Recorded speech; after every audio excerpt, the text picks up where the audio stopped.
Here's another fusion dish that pretends to be something that it isn't, namely Malaysian. A few decades ago, when Tiki-themed restaurants were still the rage, such dishes were not only accepted blindly as being authentic, but they also made for sensational dinner theater with flaming tableside presentations. This really is delicious though, and although your results will be even better if you can cook it on a grill, even in an ordinary oven the flavor is almost magical, even if it is ultimately unauthentic in terms of being Malaysian. A huge pan, very boiling water.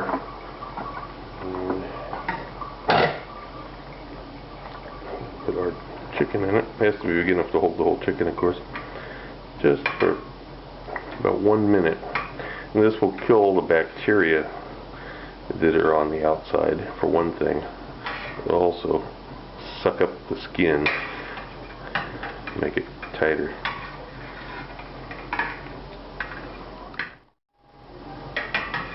And that's about long enough. You have to be really careful not to burn yourself with water that's going to drip out of there now. A big colander. Let it drain, and then we'll transfer it to the refrigerator.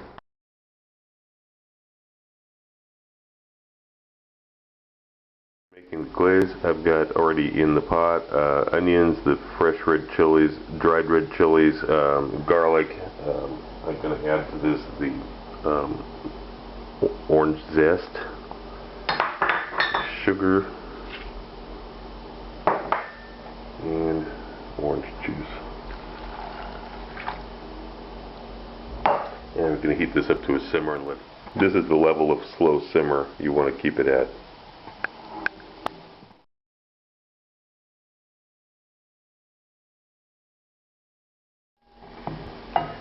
After about an hour, it finally starts to become very thick and foam up.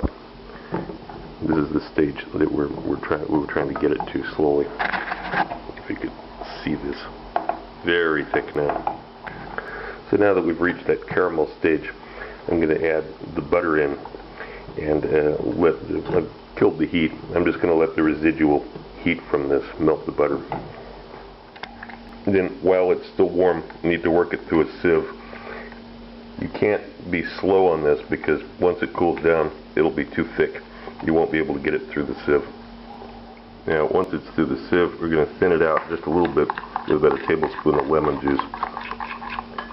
So keep it from getting so thick you can't even spread it later. Then you taste it. I suggest adding a little Tabasco chipotle to this. Add a few drops to punch it up a little bit and add that little smoky background notes to it. You don't have to. And chicken sat overnight in the refrigerator, exposed to the air, so it's really dried out now. I'm just going to get rid of these wing tips. They're never good for anything. And we're going to begin painting it. Just go around the entire chicken with this, obviously. And then we're going to turn it over and get the other side as well. And after a couple minutes, you get the entire chicken coated. And this coating is going to stick to the chicken really nicely because it's already practically a solid anyway. And then when you put it on the cold chicken, you'll see it just turns into like a coating.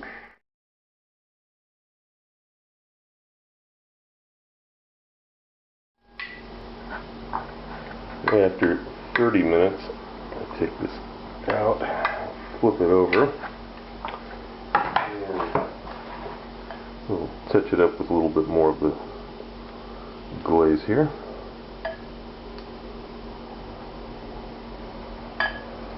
And this back in there. Here we are after another 30 minutes. I turn this chicken over again. It's still cooking at, all this time it's been cooking at 300, but now I'm going to 300 Fahrenheit, that is. Now I'm increasing the temperature of the oven, and I'm putting the last of the glaze over the top of this. You want a fairly heavy glaze on it this time. You can pick up some of the, if there's a lot that fell off in the pan, you can pick up some of that. Should be just about the right amount. side too. Now the oven temperature is increasing right now. I already turned it up. As soon as I get this brushed on, then it'll go back in the oven for the final cook. And you keep an eye on it at this point. Make sure that it cooks, but it doesn't burn. It's going to take you somewhere between 10 and 15 minutes. Then you're going to transfer this off to a plate. Now that it's golden, we've removed it to a plate. The pan, going to add a little bit of water to this and scrape up the bottom here. I'm going to pass this to a sieve, return it to a boil. Now I'm going to add those fresh chilies to it. Reduce this a little bit more, quite a bit more actually. I'm reducing this fairly high boil. I don't usually do it, but I do it for this. And when you get it down about halfway, add that white balsamic vinegar and reduce it a little bit more. And when you've reduced it down enough, now you're going to add this chopped scallions. And you might need to taste it, see if it's, in fact you do need to taste it, adjust the salt level. Now the key to this dish, from whence it gets its name, is that when you're actually ready, you're going to go over the whole thing with a blowtorch and give that skin the final crisp up that it needs. Don't be shy. This is going to caramelize the sugars and give it a really nice texture and flavor. And this is what we end up with. Beautiful table presentation too. Very theatrical.